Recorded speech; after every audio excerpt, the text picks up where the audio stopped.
Welcome to our YouTube channel, where wisdom meets inspiration. In this channel, we share valuable insights to help you become the best version of yourself.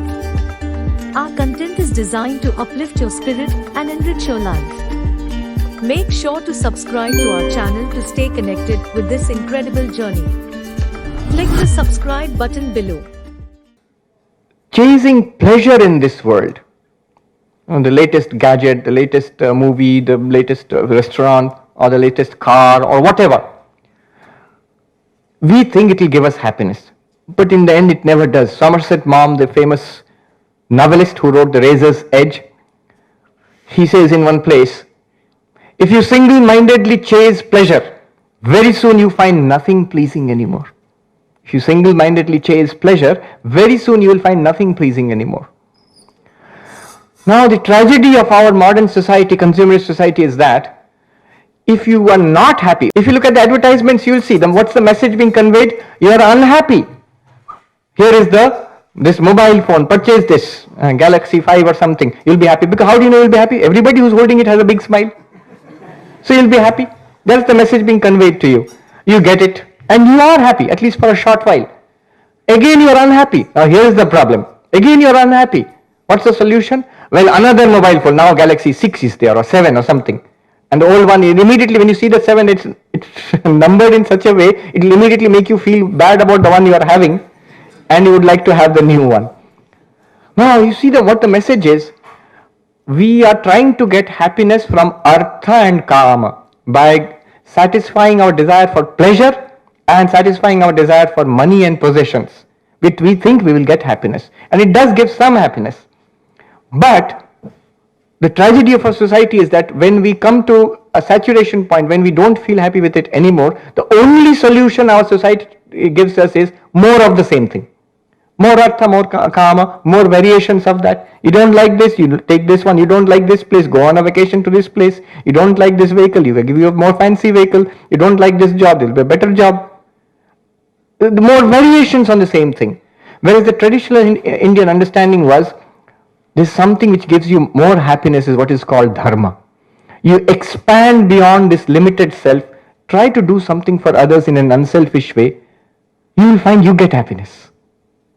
The Professor Seligman, the pioneer in positive psychology, he performed an experiment, which I found it very interesting. In a class, he said, today we are not going to have a class, we are going to go out to see a movie. And the students, of course, were very happy. They went out to see a movie. When they came back, he handed out a questionnaire. Rate your happiness with this movie from 1 to 5. 1, least happy. 5, very happy, ecstatic. And they gave some kind of rating. Next week, he again said, today no class. We'll go out to that very poor section of society, of the city. And I've got clothes and toys. And we'll make friends with the kids there. And we'll distribute these gifts. And they went out and did that. When they came back, same questionnaire. Rate your happiness, 1 to 5. And they gave some kind of rating.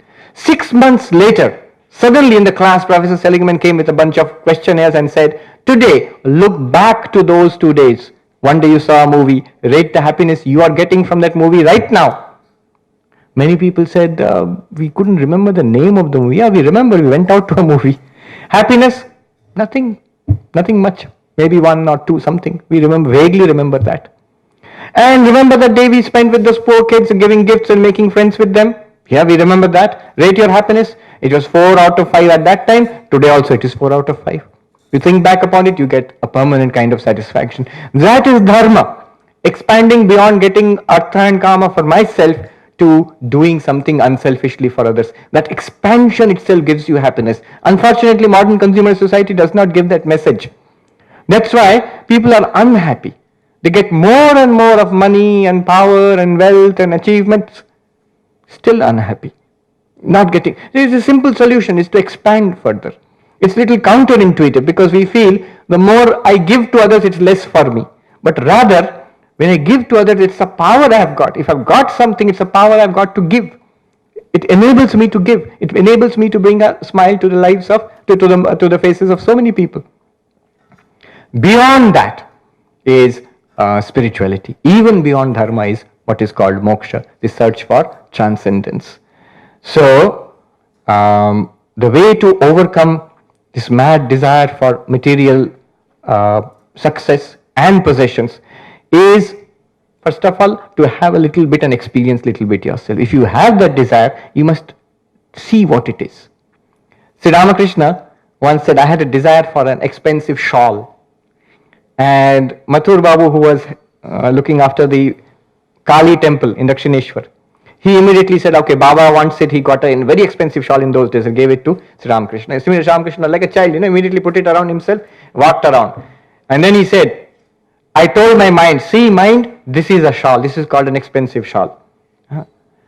Immediately, the mind said, after some time, he said, see, this is something which makes a person forget God. Takes your mind to the world.